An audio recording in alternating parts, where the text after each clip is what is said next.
एका कंपनीने 65,000 कोटीचा मेगा प्रोजेक्ट सुरू केला आहे, तर दुसऱ्या कंपनीचा प्रॉफिट 80% वाढला आहे आणि बँकिंग सेक्टरमध्ये अचानक मोठा रिलीफ मिळाला आहे. पण सर्वात धक्कादायक गोष्ट म्हणजे हे सगळं सिग्नल इंडिया इकॉनॉमिकच्या पुढच्या ग्रोथ फेजकडे इशारा करत आहेत का? तर नमस्कार मित्रांनो, बाजार तडकामध्ये आपलं मनापासून स्वागत आहे. तर आजच्या व्हिडिओमध्ये आपण पाहणार आहोत मोठ्या कंपन्यांचे क्वार्टर फोर रिझल्ट आणि मेगा ऑर्डर्स. तर हा व्हिडिओ शेवटपर्यंत नक्की पहा. चला तर मग सुरुवात करूया ऑटो सेक्टरमधील मोठ्या ग्रोथ स्टोरीकडे. जे टायर्स अँड इंडस्ट्रीने क्वार्टर फोर फायनान्शियल सर्व्हिसमध्ये दमदार निकाल जाहीर केला आहे. कंपनीचा प्रॉफिट तब्बल 80% वाढून 178 कोटीवर पोहोचला आहे आणि सर्वात मोठी गोष्ट म्हणजे कंपनीचा आता 4,980 कोटीच्या एक्सपान्शन प्लॅनवर काम करत आहे. India infrastructure boom, highway project आणि EV ग्रोथमुळे टायर डिमांड फ्युचरमध्ये वाढू शकतो.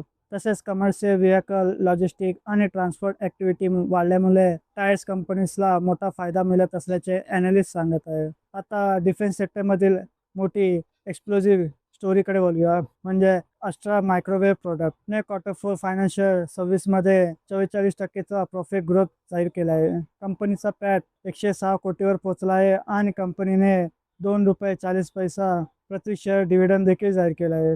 तर मेक इन इंडिया डिफेन्स पॉलिसीमुळे private defence companies future growth story बनत असल्याचे एक्सपर्ट सांगत आहेत. आता रिटेल कन्झम्पशन आणि ई कॉमर्स सेक्टरमध्ये मोठ्या अपडेटकडे बोलूया. म्हणजेच ब्रेनबीस सोल्युशन म्हणजेच फर्स्ट क्रायची पॅरेंट कंपनी आता प्रॉफिटेबिलिटीकडे मूव्ह करत असल्याचे संकेत मिळत आहे.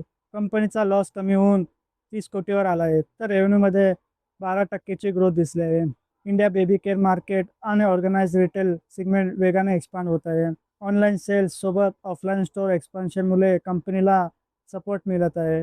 डिजिटल कॉमर्स पेनिट्रेशन आणि rising middle class spending future growth drive मानले जाते. आता मॅन्युफॅक्चरिंग सेक्टरमधील पॉवरफुल आणि रिस्क ग्रोथ स्टोरीकडे वळूया. म्हणजेच ॲक्विसने फायनान्शियल सर्व्हिसमध्ये 33%ची ग्रोथ जाहीर केली आहे. कंपनीचा रेव्हेन्यू 1,230 कोटीवर पोहोचला आहे, पण लॉसेस अजूनही वाढत आहे.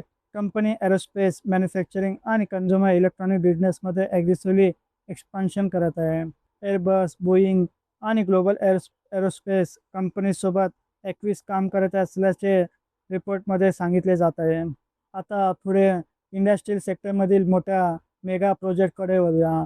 म्हणजे JSW स्टीलने ओडिसामध्ये तब्बल 65,000 कोटीचा ग्रीनफील्ड स्टील प्रोजेक्ट सुरू केला आहे. हा प्रोजेक्ट इंडिया स्टील इंडस्ट्रीमधील सर्वात मोठ्या इन्व्हेस्टमेंटपैकी एक मानला जात आहे. प्रोजेक्टची सुरुवात कॅपॅसिटी 13.2 MTPA असेल आणि भविष्यात ती 25 MTPA पर्यंत वाढण्याची योजना आहे. ॲनालिस्टच्या मते इंडिया पुढील दशकात ग्लोबल स्टील डिमांड ग्रोथ पुढील महत्त्वाचा ड्राईव्ह ठरू शकतो. आता बँकिंग सेक्टरमधील मोठ्या रिलीफ अपडेटकडे वळूया. म्हणजेच IDFC फर्स्ट बँकला मायक्रो फायनान्स डिफॉल्टवर 514 कोटीचा इन्शुरन्स पेआउट मिळाला आहे. यामुळे बँकला मोठा प्रोव्हिजन राईट बॅक करता येऊ शकतो. प्रोव्हिजन राईट बॅक म्हणजे आधी बाजूला ठेवलेले संभाव्य लॉस प्रोव्हिजन आता पुन्हा प्रॉफिटमध्ये ॲड होऊ शकतात. यामुळे फ्युचर क्वार्टरली अर्निंग व पॉझिटिव्ह इम्पॅक्ट दिसू शकतो.